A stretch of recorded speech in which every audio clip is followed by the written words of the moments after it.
This is how I would plan making a film with our crew.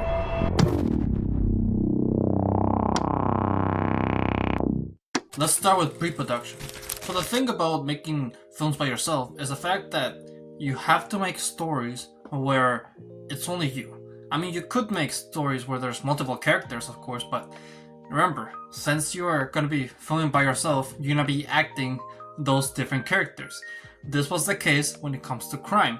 And the thing is, whenever you play different characters, most of the time it just ends up being a lot more comedic. My accent really came out on that one, what the heck. Whenever you play out different characters, it most of the time ends up being more comedic. It still sounds okay, whatever. So if you want to make a more serious film, like a drama or something, you have to be more of a someone seeing you for like how do I describe it? It'll be more of a point of view thing, like seeing your day-to-day life, or like seeing somebody seeing somebody else's day-to-day life, right?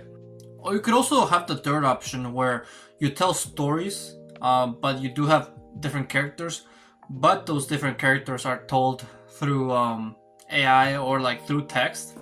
That could be a way in which you can create another character besides yourself. But this really limits you. You can't be as ambitious as you want to be because it's just you.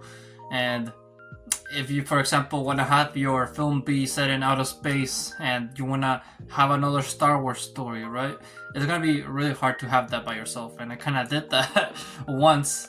I still don't want to release it on this channel because it's super cringe, but maybe one day I will. I keep teasing it until I do it. But yeah, just it's me and a green screen. That was all, and it took me forever. I didn't even finish it. It's half complete, and yeah, it's really cringy. When it comes to location scouting, I recommend you do it on places where you have a lot of control over, because since you're gonna be the photographer and also gonna be doing the lighting as well, you're gonna want spaces that you can control easily, and also you want clear audio. And that's why I recommend you most of the time film inside. If you're filming by yourself, that is. If you have like a crew, then yeah, film whatever you like. But if you're filming inside, you have control over the audio.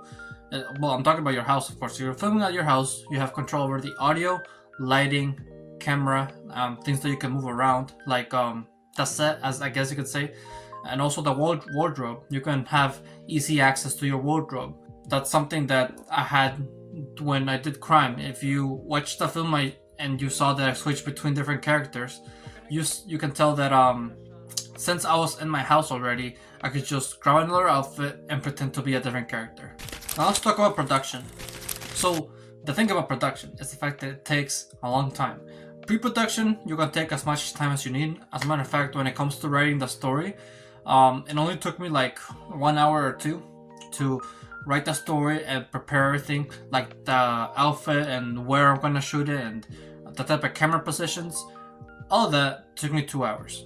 Actually shooting took me 4 hours, and the reason for it is because I had to guess a lot of things and also play different characters, right? So, for example, I would have my tripod, be, and like for example, I put it on top of the chair, right? And I'm filming myself talking, and so first I have to test it, see how it looks. Then I have to test it, record myself doing my lines and the position that I'm on, see if I like it or not, and if I do like it, I mark like an X on the position where I was, and then actually film the scene.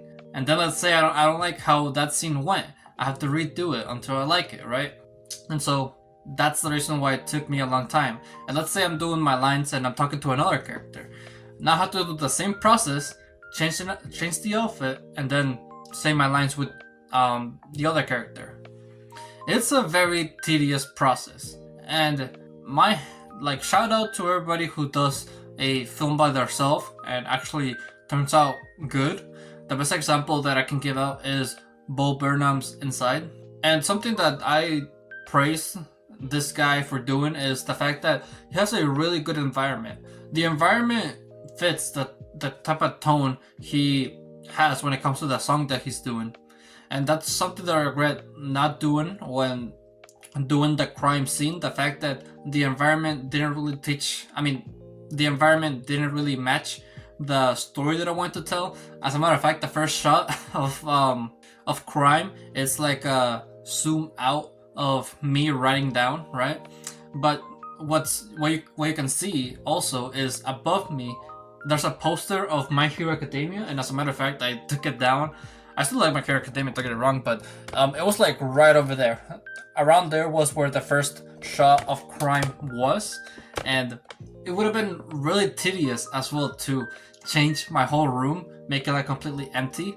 I feel like that would have been better. It would have matched the environment and tone that I wanted to go for crime, but I was just feeling too lazy. I just wanted to get it done, and at least I got it done though.